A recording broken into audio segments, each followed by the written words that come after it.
வந்தால் எனக்கே எனக்கா லைச்சில் வந்த நந்தவனம் எனக்கே எனக்கா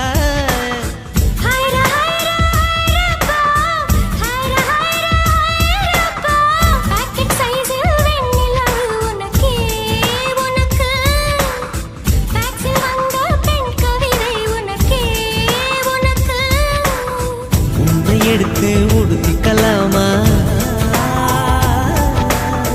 உதட்டின் மேலே படுத்துக்கலாமா